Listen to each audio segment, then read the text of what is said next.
andan todos?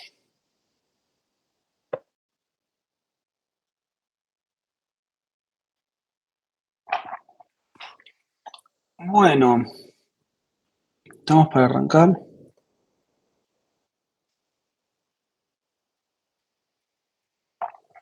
Sí, mucho frío hoy. Mucho frío.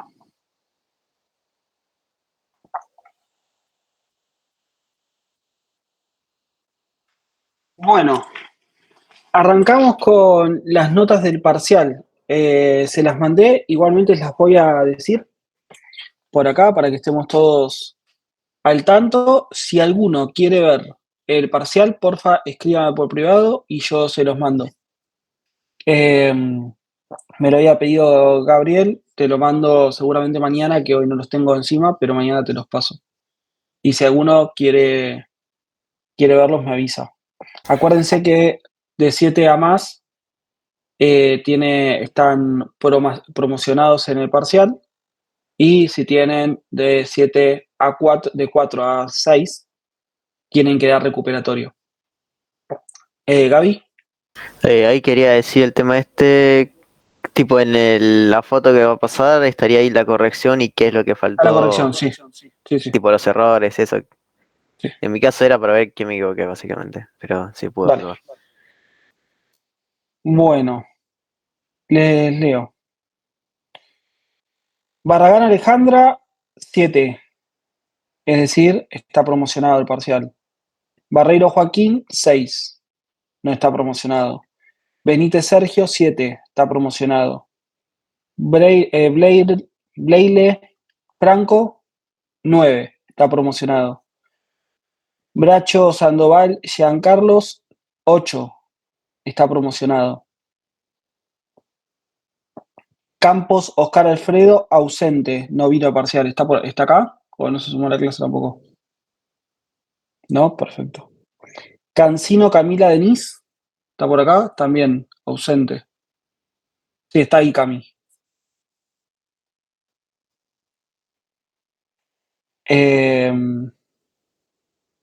Ok, vos deberías recuperar, Cami, porque no pudiste ir al parcial. Vas directo al recuperatorio. Que es después del segundo parcial. Si no te presentás el segundo, tenés que recuperar los dos. Carreira Páez Nicolás Agustín, también ausente. Lo mismo que Cami. Casalone Claudia, 7, promocionado. Chianeta Dante Domingo, 9, promocionado. Colque Ana Cuyen, no vino. Tiene que recuperar. Daglio Santiago Alejo, 10, promocionado. Enríquez Sarano Gil Ismael, 4, tiene que recuperar. Escalante John, 4, tiene que recuperar. Espejo Franco Ezequiel, 7, promocionado. Fajardo Cuenca Diego Alex, 4, tiene que recuperar. Fernández Lucas, 7, promocionado.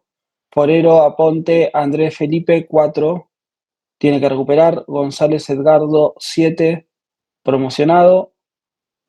González Luriau Ezequiel, 9, promocionado. González Nicolás Nahuel, 7, promocionado.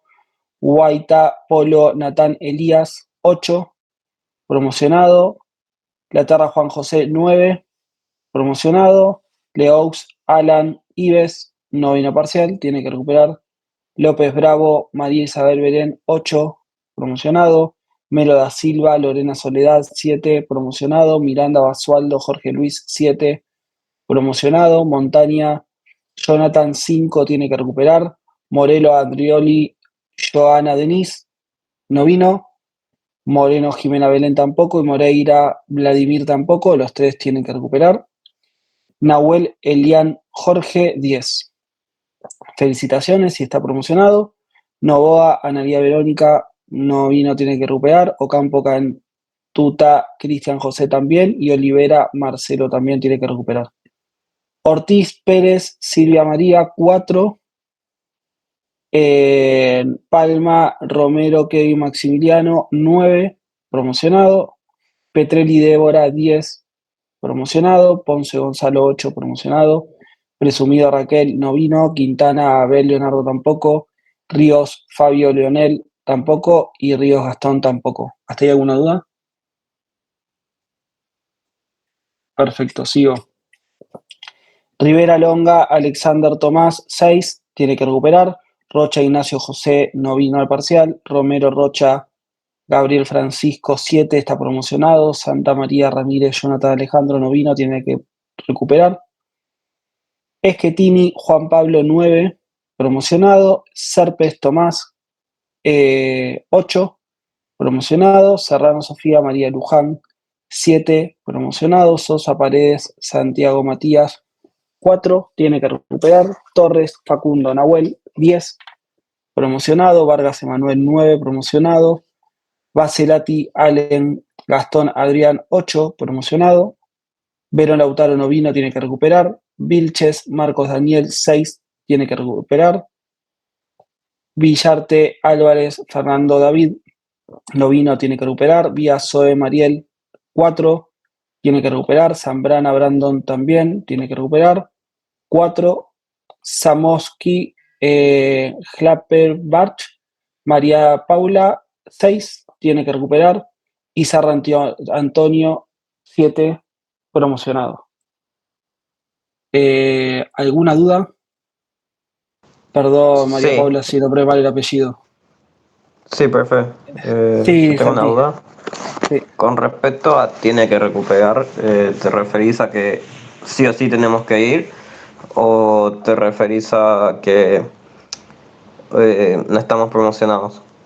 No están promocionados. Eh, tienen dos chances. O recuperan, que es lo que les aconsejo yo, o tiene que ir a final. Ah, sí, pregunto porque en mi caso me da igual Se te cortó, me porque yo parece. me voy para final. Ahí está. A ver Ahí ahí. está, que dije que preguntaba porque porque en mi caso no importa si es que recupero o no, porque me voy para final sí o sí, porque debo técnicas. ¿Por qué? ¿Por Debo qué? técnicas. Igual no importa, porque yo te puedo guardar la nota. O sea, los que deben pueden promocionar, yo les guardo la nota y no hace falta que den final. Eso no se preocupen. O sea, si Ok. ustedes deben alguna materia anterior, pásenmelo por mail, porfa, para no olvidarme, va cerca a la fecha. Y yo les guardo la nota y cuando ustedes den ese parcial les paso la nota, no hace falta que vayan a final. Está bien, gracias, profe. Yo les recomiendo que todos recuperen. Y en el recuperatorio, falta primero, segundo parcial y después recuperatorio, pero en el recuperatorio pueden promocionarla directamente, entonces no hace falta que vayan a final.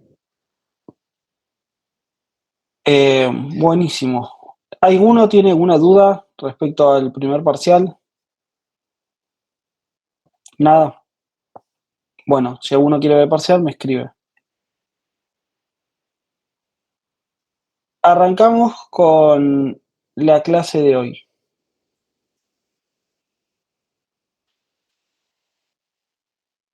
Les comparto un segundo. Acá estamos. Bueno, se terminaron los dibujitos, no hay que hacer más gráficos ni nada. Ahora es más teoría. La clase de hoy es mucho más tranqui que lo que veníamos viendo. La clase que viene, nos quedan creo que 2 clases más de ver temas. A ver, porque después no hay más tema nuevo. Déjenme ver el programa que no lo tengo de memoria. Tenemos la clase de hoy, la del 21 que vamos a ver principios Solid, y la del 28 que vamos a ver Grasp y Goff, que es otros patrones de diseño. El 4 ejercitamos antes del parcial y después tenemos el segundo parcial. Por lo tanto, no son 3 temas más que nos faltan ver y ya estamos. La clase que viene y la próxima, le diría que no se la pierdan porque el tema es bastante pesado. La de hoy es un poco más tranqui. El parcial todavía no lo armé del segundo parcial, pero hay muchas chances que sea múltiple choice el segundo parcial. Muchas chances. Ahí Kevin se puso contento. Eh, Así que para que lo tengan en cuenta, porque es más teoría. Toma de requerimientos. ¿Alguien de acá trabaja de analista funcional? ¿Sabe lo que es tomar requerimientos? ¿Trabaja de, no sé, de PM, algo de sistemas? Nada. Bueno, ¿qué es toma de requerimientos? Nosotros quizás estamos acostumbrados por cómo se ejercita universitariamente en ponernos a codear de una. ¿Qué quiere decir eso? Que nos lleva un ejercicio que habitualmente está bajado, que es un problema, y ¿qué hacemos? Nos ponemos a codear. ¿Qué aprendimos en la primera parte de la materia? Que hay algo antes de eso que es hacer el UML, diagrama de clases, que nos sirve para entender cómo está diagramado el sistema. Pero también existe algo que es la toma de requerimientos, que básicamente es entender que todo el equipo entienda qué es lo que se quiere resolver con él. Hay otra materia en la carrera que se llama gestión de proyectos, que la tiene más adelante, que va a tener honor de tenerme a mí seguramente, que la doy, creo que lo tiene el cuatrimestre que viene, no la otra, que se ve un poco más sobre este tema. Esta es como la introducción al tema. Pero básicamente la toma de requerimientos es entender qué es lo que quiere resolver el cliente con ese problema.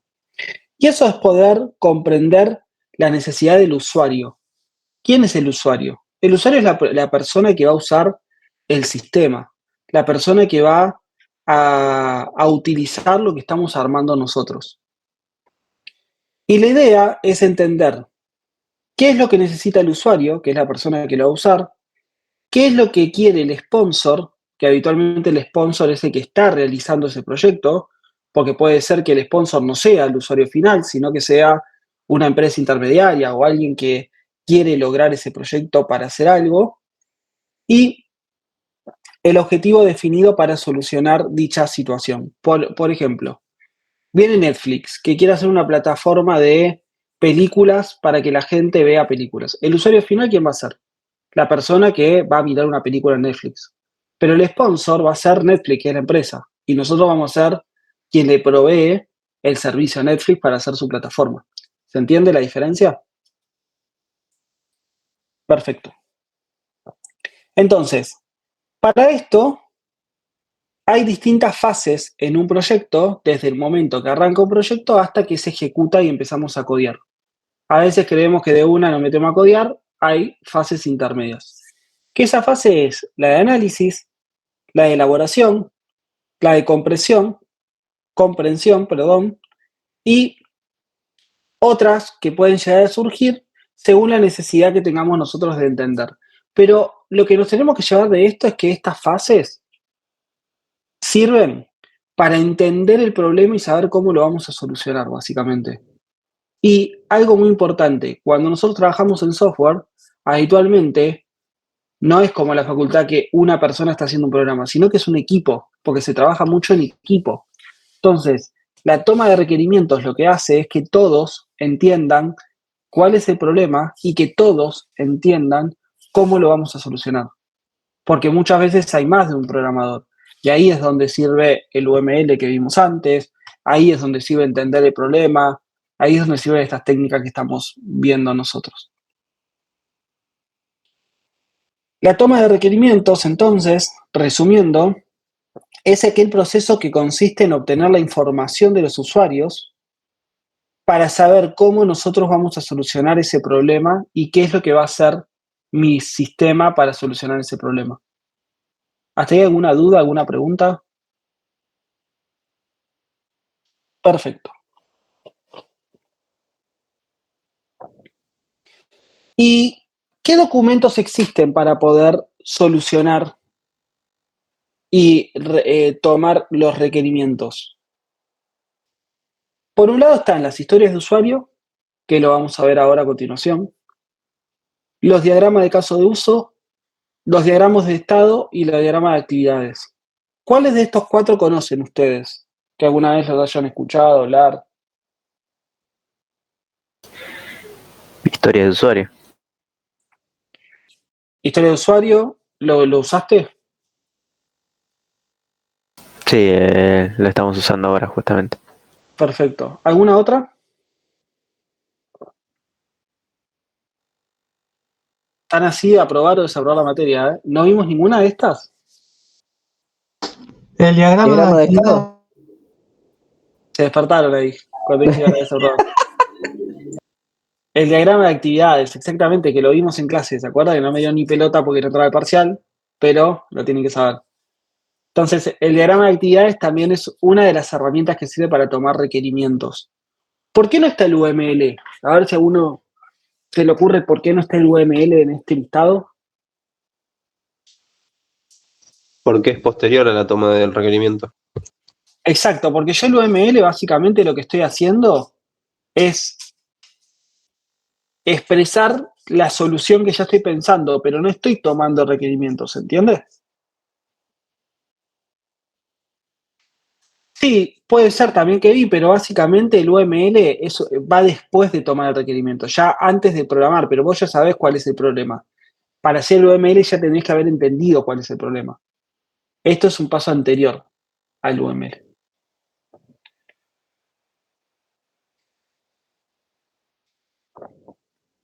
Igual lo leyeron acá abajo, me di cuenta.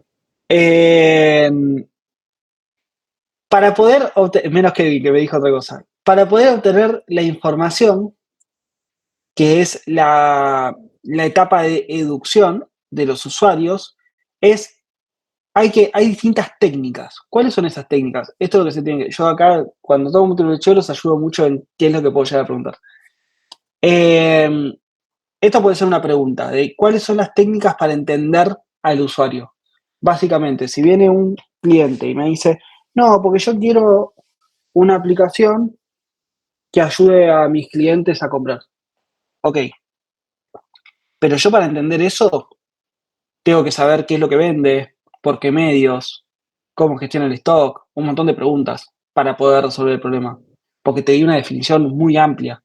Entonces ahí hay distintas técnicas.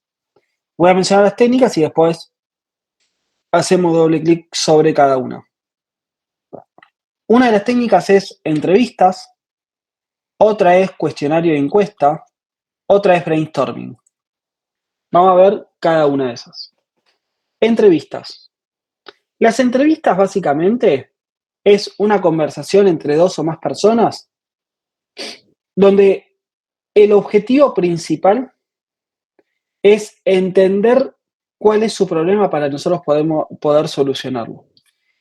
Y para hacer una entrevista efectiva se requiere de dos cosas o tres cosas. Por un lado, comunicación verbal, que se puedan comunicar todas las personas.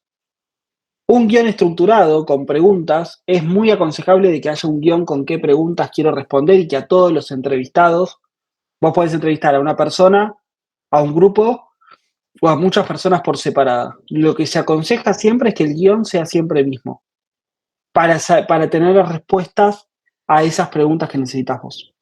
Y para hacer una entrevista tenés que tener una finalidad específica. ¿Qué es lo que yo quiero obtener de esa entrevista? Saber cómo funciona tu negocio, no sé. Querés una finalidad específica. Las entrevistas cuentan con preguntas, que las preguntas pueden ser de dos tipos. Abiertas o no estructuradas. Esto le puede servir en la vida, porque está bastante bueno entender esta diferencia. Abiertas o no estructuradas, o cerradas y estructuradas. ¿Alguno sabe cuál es la diferencia entre pregunta abierta y cerrada? Si es un sí o no. Perfecto. Vamos. ¿Quién se propone para hacer un ejemplo conmigo? A ver, si no elijo yo, ¿eh? ¿Quién está con micrófono ahí? Ahora ninguno le anda micrófono. Kevin, que estás ahí, sos el único con cámara, estás ahí. No se te escucha, ¿eh? O yo no te escucho al menos. Ahí está, Hola, ahora sí. ¿se escucha? Sí, perfecto. Bueno, un abierto Vamos a hacer un podría ser, ejemplo. podría ser qué pensáis de la promoción orientada a objetos. Y bueno, cada persona puede Perfecto. tener su opinión si le gusta o no. más allá del sí o no. En cambio, una Perfecto. cerrada podría ser, ¿te gusta la programación orientada a objetos?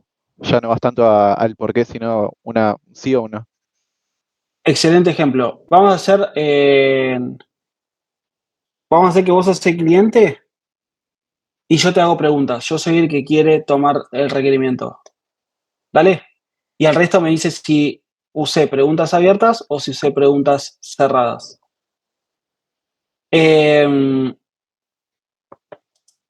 Arranquemos. Che, Kevin, tu sistema era de e-commerce, ¿no? ¿Cómo? Tu sistema, el sistema que querías hacer vos, fingí que querías un sistema. Ah, dale. El sistema que vos querías hacer era de e-commerce. Sí, ¿Y solamente podían entrar 100 usuarios al mismo tiempo? sí. Sí, ok. ¿Y qué se puede hacer en tu e-commerce? Bueno, nos enfocamos principalmente en la venta de productos deportivos, entre ellos indumentaria y también sogas, pesas y artículos de gimnasio. Perfecto. ¿Y qué cuenta? ¿Con un carrito de compras, con stock? Claro. ¿Y con qué funcionalidades cuenta? Esto es difícil verlo como cliente porque yo lo veo más como programador, pero Tirá bueno, lo supongo que... que, bueno, iniciar sesión, registrarse, poder cambiar las opciones de tu perfil, Perfecto, ya sea la dirección y todo eso. perfecto. Se dieron cuenta que le hice la misma pregunta de dos formas distintas y se dieron cuenta que en una obtenemos más información y en la otra me respondió solo lo que yo quería escuchar, básicamente. Entonces, gracias, Kevin. Entonces, ahí lo que tenemos que entender nosotros es que las distintas preguntas, las abiertas y las cerradas, sirven para distintos momentos. No es que hay una buena y una mala. Pero en el momento de querer sacar información, hay que hacer siempre preguntas abiertas. ¿Por qué? Porque si yo me quedo solamente, le pregunté a Kevin, ¿qué hace? ¿Tenés stock? ¿Podés comprar y tenés el checkout? Me dijo que sí. Pero cuando yo le entrego el sistema, me puede decir, pará, pero me falta una animación 3D para ver mi pantalón deportivo que vendo, no sé qué. Y le digo, pará, pero yo no sabía que eso querías en tu e-commerce. Entonces, las preguntas abiertas lo que permite es que el resto pueda expresarse y que pueda explayarse sobre la necesidad. Y como estamos viendo en este momento la toma de requerimientos, es muy importante que el que hable sea el cliente. Entonces, lo mejor es hacer preguntas abiertas para absorber la mayor información posible, porque lo que nos interesa es lo que necesita el cliente y no lo que quiero yo. Y la pregunta cerrada lo va a inducir siempre para donde yo lo quiera llevar. ¿Hasta hay alguna duda, alguna pregunta? ¿Cómo andas, Lucas? Te sumaste. ¿Todo bien? Perfecto. Básicamente con las preguntas cerradas yo encamino al cliente a lo que yo estoy pensando. Lo estás induciendo, exactamente. Claro, y que eso ya como no puede expresarse abiertamente es como que ahí por eso se refiere con que se pierden detalles. Exactamente. Sin embargo, si haces una pregunta abierta, le estás dando lugar a que él te diga lo que se imagina. Y lo que necesitamos al momento de desarrollar una plataforma es entender lo que quiere el otro. Por más que a veces no quieres escuchar lo que quiere el otro, porque decir esto es imposible lo que me está diciendo, pero lo mejor es escuchar lo que quiere el otro para que no haya problemas a futuro y evitarlo. Perfecto.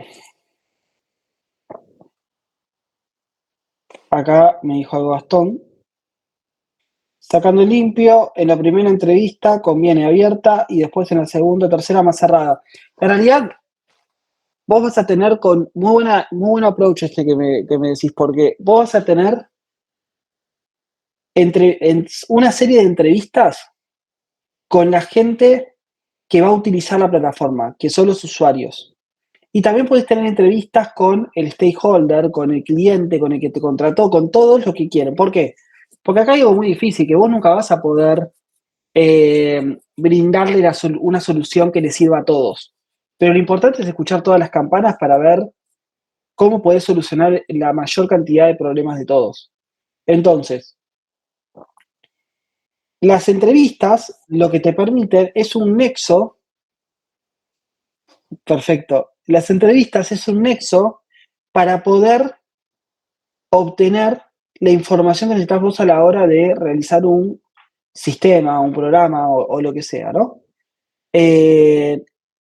Y después, y ahí te respondo a vos, Gastón, que preguntaste recién, las próximas reuniones quizás ya no son entrevistas, va a ser reuniones de avance, le vas a mostrar lo que estás haciendo, pero ya no son entrevistas, sino que ahí quizás es más cerrado. Che, este botón te gusta más rojo o verde, y listo. Pero en este momento que nos estamos enfocando ahora, que es la toma de requerimientos, lo importante es saber lo que quiere la otra persona, para ver cómo lo solucionamos y lo resolvemos. Estoy leyendo a Gabriel. Obvio, cuando hay debates, cuando necesitas escuchar a la otra persona, ahí es importante la pregunta abierta. Después puede ser de que vos quieras llevarlo a inducirlo, un famoso político, no voy a dar nombres, que en un debate decía, che, por sí o por no. Eso es una pregunta cerrada. Entonces, vos tenés el poder de decir, y a veces lo hacemos hasta inconscientemente, se acaba de risa, Kevin, pero vos tenés el poder de decidir si vos querés que la otra persona te responda abierto o cerrado. Y hay otro tip, me estoy yendo ya un poco de la materia, pero otro tip de las entrevistas primero es el empatizar. Es importante que la otra persona, que no nos vea con un cuadernito a anotar, sino que vea que estamos empatizando y entendiendo su problema. Pero el otro lado es que estén guionadas. Que yo diga, che, quiero preguntar esta serie de cosas, porque me quiero llevar esta información. Y en ese llevarte esa información, lo importante es que el modelador, que es aquella persona que está haciendo la entrevista, sea la que lleva el timing de esa reunión. ¿Qué quiere decir eso? De que les va a pasar, y ahora si quieren hacer otro ejemplo, les va a pasar que se le vayan por las ramas. Y ahí es importante frenarlo y decirle, pará, vamos de nuevo por acá. Voy a hacer el ejemplo de nuevo con Kevin, que está ahí con cámara. ¿Estás con micrófono, Kevin? Sí, sí. Perfecto, ahora le damos vuelta. Y vos me vas a preguntar a mí sobre el sistema de e-commerce que yo quiero hacer y vos sos el programador. Dale. Dale. Bueno, no se me ocurre ninguna. Lo Bueno, que se te ocurra. ¿para qué plataforma te pensás ubicar? ¿Querés que sea PC o celular? Me tenés que frenar, ¿eh? Tenés que hacer de malo. ¿Para PC Dale. o celular? Ok. No, ¿sabés que el otro día fui a comprarme una compu, una i5, y me di cuenta que están buenísimas porque puede procesar un montón de información?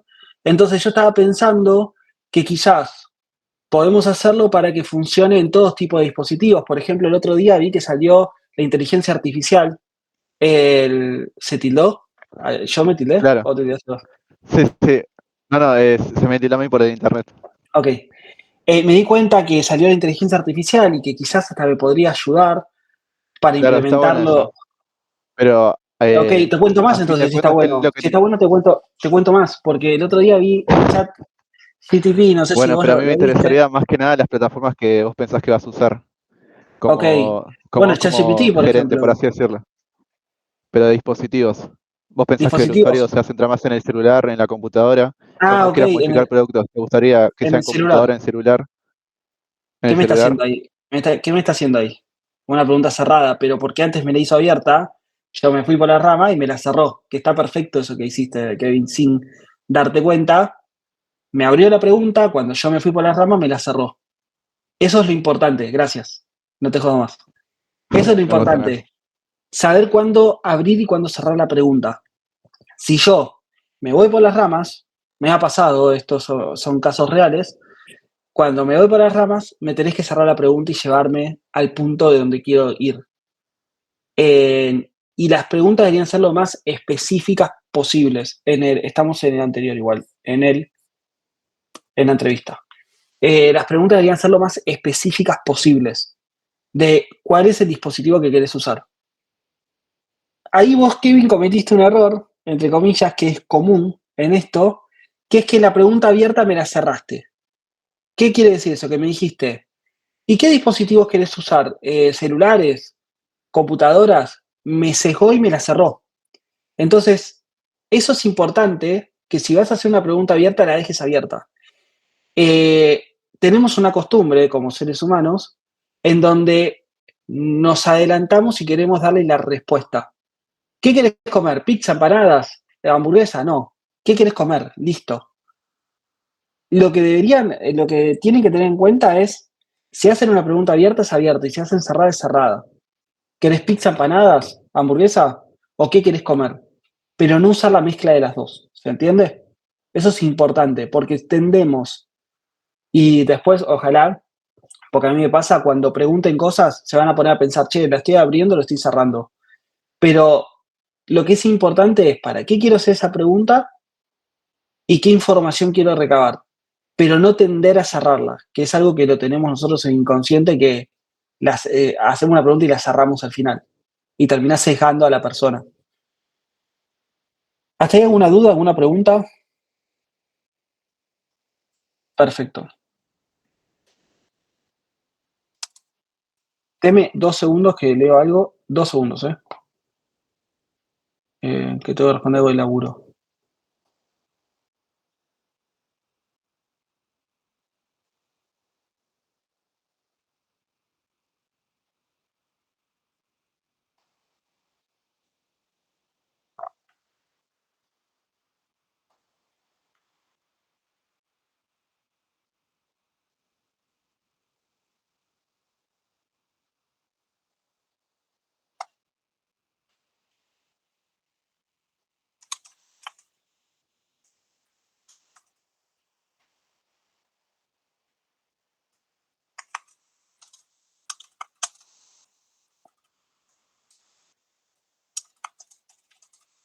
Listo, perdón.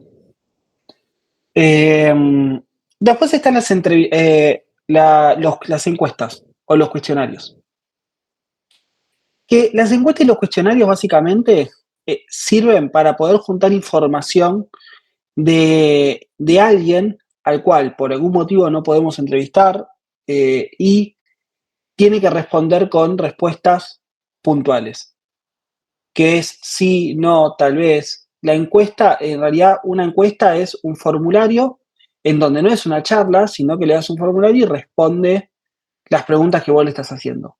¿Cuál es la diferencia con la entrevista? Que en la entrevista vos vas a ir siguiendo el hilo de conversación y podés ir adaptándolo según lo que se está diciendo el entrevistado y a la persona que vos estás entrevistando. En cambio, la encuesta o un cuestionario es algo cerrado que la persona te va a responder y cerrarse solamente en lo que vos estás preguntando. También, en las encuestas y los cuestionarios puede haber preguntas abiertas y cerradas. Le podés preguntar en un cuestionario ¿qué comiste ayer? O le podés preguntar ¿comiste pizza, sí o no? Básicamente. Los multiple choice, por ejemplo, ¿son entrevistas o cuestionarios? ¿O encuestas? Encuesta. Encuestas, si es las preguntas de un multiple choice, ¿son abiertas o son cerradas? Son cerradas. Por sí o por no, básicamente dice. Sí, o tenés una opción, pero son cerradas, exactamente. El que era abierto era el parcial de la semana pasada, que tenía mucho para escribir. Y después está el brainstorming. ¿Alguno sabe lo que es el brainstorming? ¿Lo usó?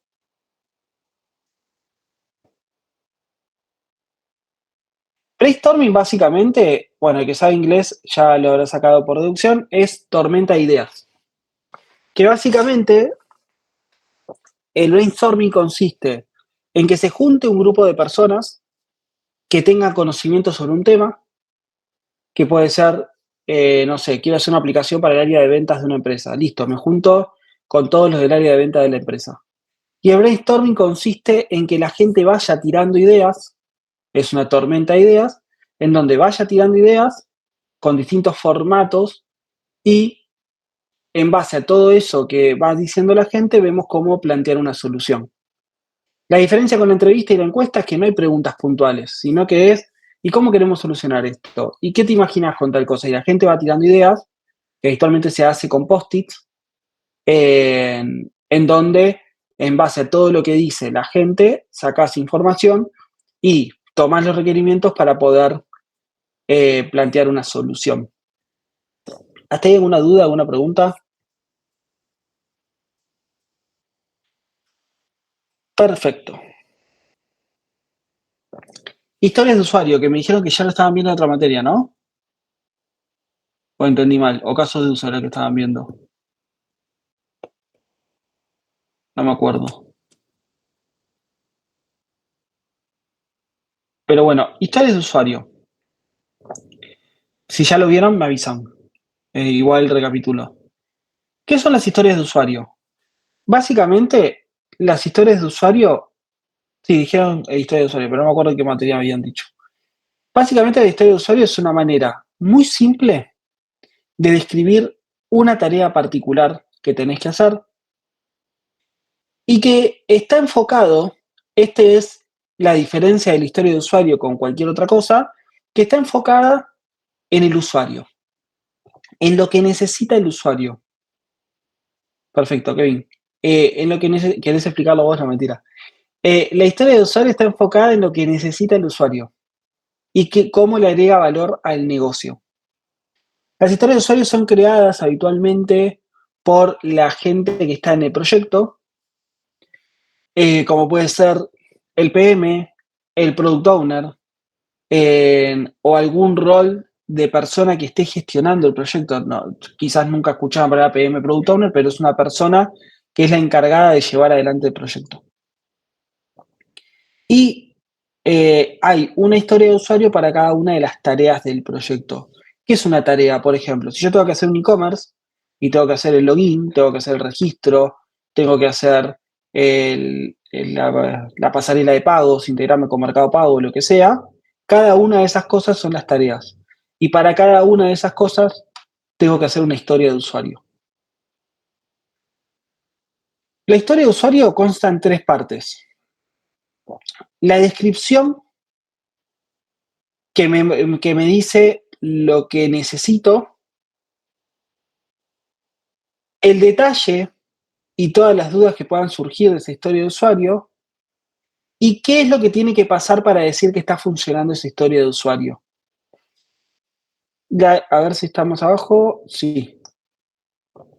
La historia de usuario tiene un formato muy particular, que está escrito desde el lado del usuario, como decía, como le dije recién. Y si yo quiero hacer, a ver, tengo acá un ejemplo. Yo quiero hacer este login. La historia de usuario sería algo parecido a esto. Como usuario de el e-commerce, quiero poderme loguear en la plataforma teniendo un usuario anteriormente creado con mi nombre, mi contraseña. En el mismo debería pedirme que acepte las políticas de privacidad y un botón que diga crear cuenta. Esa sería la historia de usuario. Es una frase que me dice qué rol como usuario, si yo estoy haciendo algo para un administrador, tendría que decir como comercial o como persona de marketing o como administrador de tal persona o como persona que tiene tal rol, quiero tal cosa para lograr tal otra. ¿Me siguen? Ese es el formato de la historia de usuario. Y la historia de usuario tiene, que es lo que le decía recién acá hay ejemplos, que ahora los vamos a ver. La historia de usuario tiene criterios de aceptación. Y esos criterios de aceptación es qué tiene que pasar para que el QA o la persona que prueba esa historia de usuario diga, che, esto está funcionando bien. Que puede ser que me deje loguear, que se guarde el usuario en la base de datos, que me lleve a la home cuando me logueo.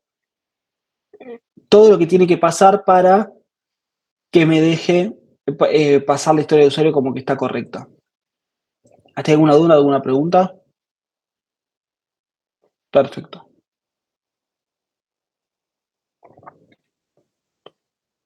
Las historias de usuario están divididas en 3 apartados, como le dije recién. El título, que es un texto para identificar la historia de usuario, que es cómo, el rol, quiero, el objetivo para la información que le dije recién. Como por ejemplo, como usuario de pedido ya, quiero poder pagar mi pedido con la tarjeta de débito para poder comprar cuando no tengo efectivo en casa. Básicamente, que es muy parecido al ejemplo que le di recién del login. Y una descripción, que la descripción es de qué se trata la historia de usuario. Tiene que tener un login, si hay imágenes, le pongo imágenes, lo más descriptivo posible.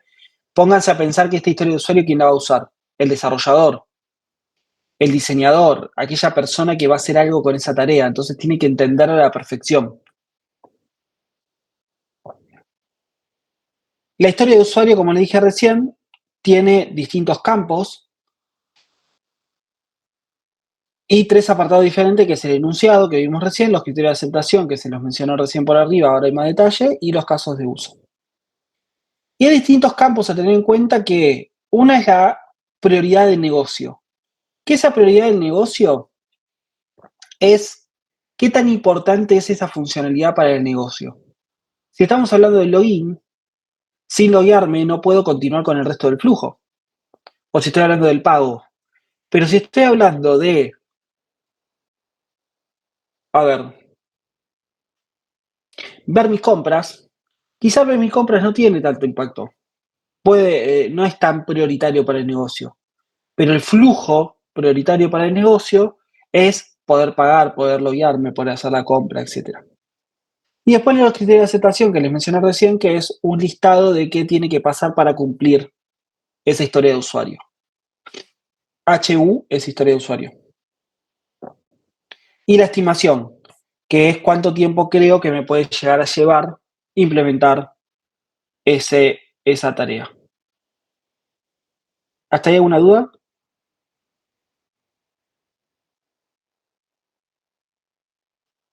Perfecto.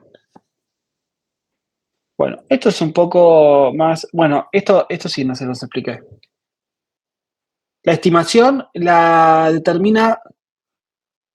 Hay distintos tipos de llegar a la estimación. Habitualmente se puede hacer o con todo el equipo, o con el desarrollador, pero lo tiene que hacer.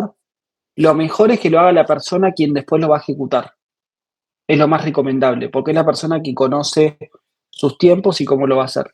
Si todavía no sé quién lo va a ejecutar, lo debería hacer, estimar alguien que tiene conocimiento amplio sobre desarrollo, puede ser un líder o alguien que conozca sobre la materia,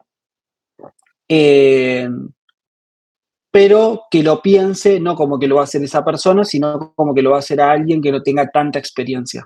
¿Se entiende? Pero no debería alguien de marketing estimar algo de desarrollo, sino que debería ser alguien que conozca sobre la materia.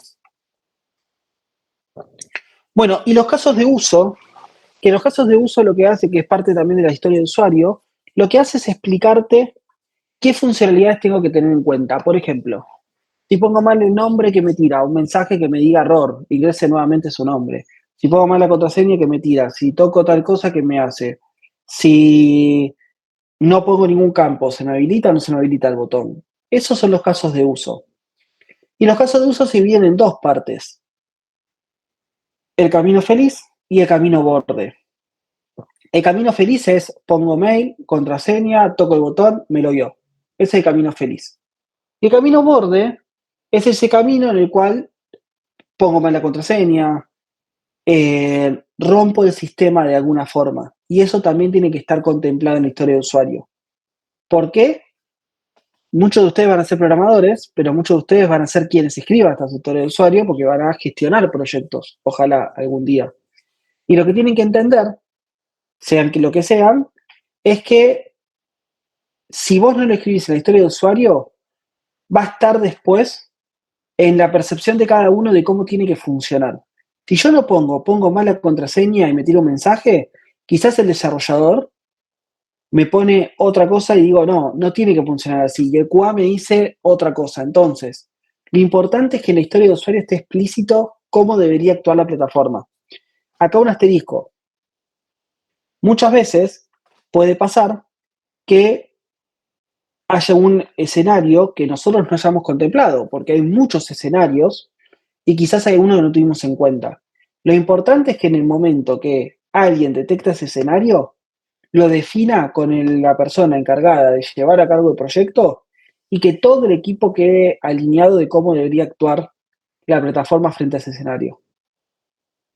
Y no que lo defina cada persona individualmente. ¿Hasta ahí alguna duda, alguna pregunta? Perfecto. ¿Qué características tiene que tener una historia de usuario? Tienen que ser independientes. ¿Qué quiere decir eso? Que tienen que ser atómicas, que una historia no dependa de otra historia, sino que cada historia sea independiente por sí misma y que eso haga una funcionalidad, una historia de login, una historia de checkout, una historia de mis pagos, que cada historia sea independiente una de la otra. Negociables, deben ser ambiguas en su enunciado para poder debatirlas. Básicamente, que todo el equipo pueda debatir esa historia de usuario diciendo, che, y si en vez de este botón pongo tal cosa, listo, lo modifico en historia de usuario. Que todo el equipo participe en cómo armar esa plataforma. La valoración del cliente que les mencionaba antes, de saber qué tan importante es para el negocio, y estimables, que una tarea, una historia de usuario pueda ser estimable por el equipo, que puedan decir cuánto tiempo te puede llegar a llevar.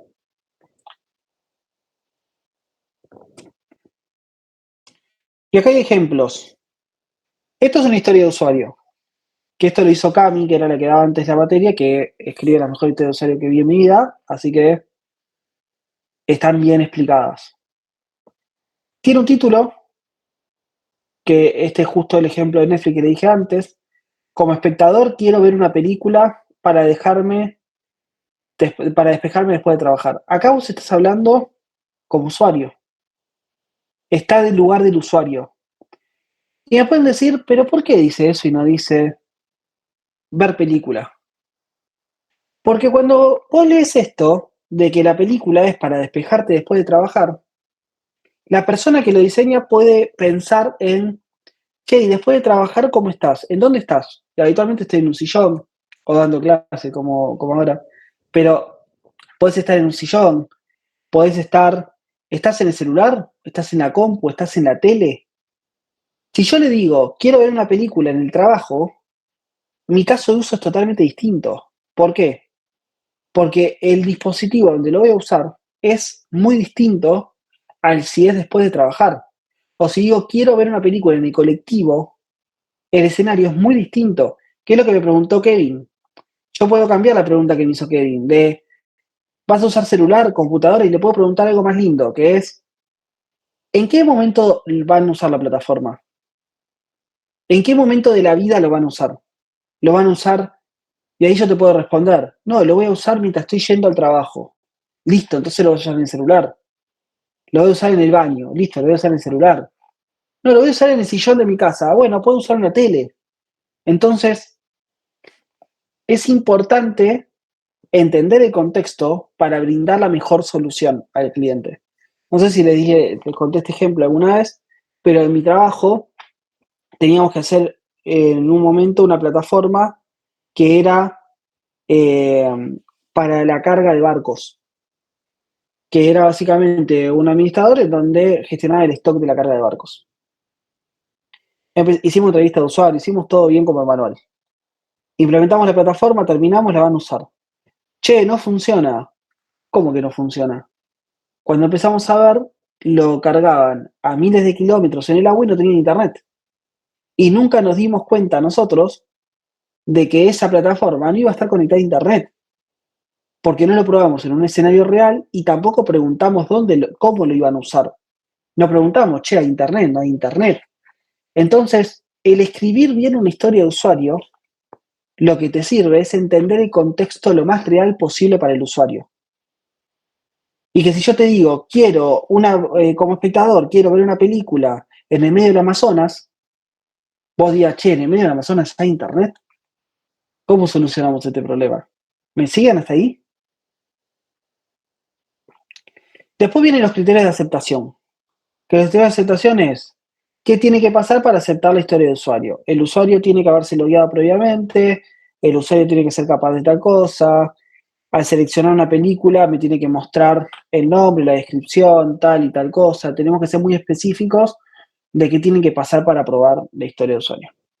Y adentro los casos de uso, que son todos esos escenarios que tenemos que contemplar en mi historia de usuario. Que acá hay algunos de ejemplos. El usuario tiene que ser perfil kit, no tiene que ser perfil kit, qué película me muestra, etcétera.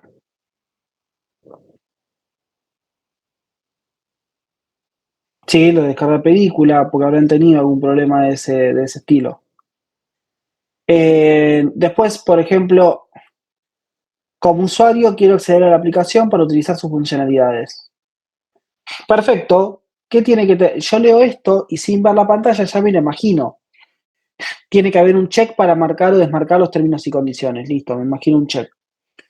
El usuario tiene que tildar el check para poder crear su cuenta. Bueno, y si no lo tildo, ¿qué pasa? Tiene que haber un campo para el correo. Listo, ya me imagino. Debe ser un login que tiene el correo, tiene la contraseña por lo que dice abajo, tiene que haber un botón para salir, y si salgo, ¿qué hace? O pregunta qué podemos hacer. Tiene que haber un botón para crear la cuenta cuando haya ingresado el correo y contraseña, listo. Y si no ingreso correo y contraseña, entonces no me deja crear la cuenta. El correo no tiene que estar previamente registrado. Perfecto, si está registrado, entonces no me deja registrar de nuevo, me tira un mensaje. La contraseña tiene 8 caracteres, excelente, y el correo tiene que tener formato de mail. Perfecto. Ya me lo imaginé. ¿Y qué puedo hacer con esa plataforma? Bueno, puedo crear una cuenta que tiene que tener todo esto que considera acá. Puedo cerrar la interfaz, que era el escenario que le dije recién, y si cierro, ¿qué pasa? Acá me lo cuenta. Si registro a alguien existente, que es la pregunta que también me hice recién, ¿qué hace? Tengo este escenario. Todos estos son los casos de uso que contemplan todos esos casos border de qué pasa si hago tal cosa. Este es el escenario feliz, el caso feliz. Estos son los casos border.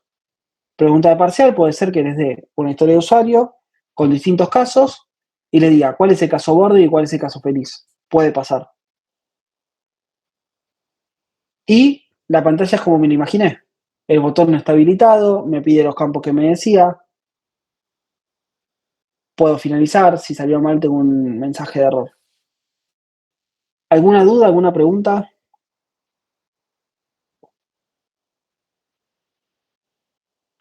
Entonces, haciendo un resumen de lo que estuvimos charlando. ¿Qué es toma de requerimientos? Toma de requerimientos básicamente es entender lo que quiere el usuario que va a usar mi plataforma para yo brindarle la mejor solución posible. ¿Cómo hago eso? Con 3 tipos de herramientas. Las entrevistas, en el cual me junto con una persona y entrevisto con 2 tipos de preguntas que pueden ser abiertas o cerradas. Abiertas dejo que se explaye la persona, cerrada le doy respuestas predeterminadas que puede ser sí, no, blanco, negro, distintas opciones. Después tengo los cuestionarios, que los cuestionarios son preguntas ya preestablecidas, en donde también pueden ser abiertas o cerradas. Y el brainstorming, que es lluvia de ideas, que es juntarme con un grupo de personas que conoce de lo que estoy queriendo averiguar y hace distintas propuestas para llegar a una solución. ¿Hasta ahí me siguen? Después, ¿qué más vimos? Vimos las historias de usuario, que dentro de las historias de usuario tiene un formato que es como usuario, quiero tal cosa para tal otra. Tiene los criterios de aceptación, que son todas esas cosas que tienen que pasar para cumplir yo con mi tarea.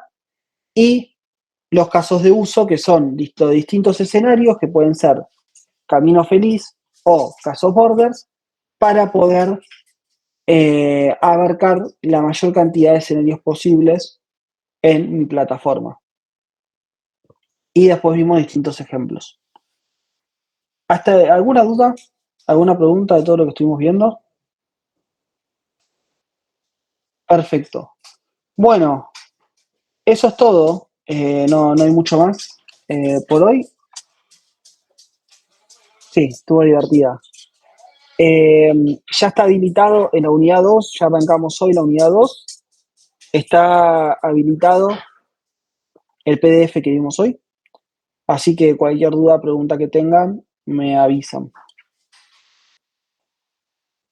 Y bueno, que tengan una linda semana y estamos hablando. Abrazo grande a todos. Gracias, Nos profe. vemos. Hasta luego. Abrazo. Chau, chau. Chao, profe, nos vemos. Chao, profe.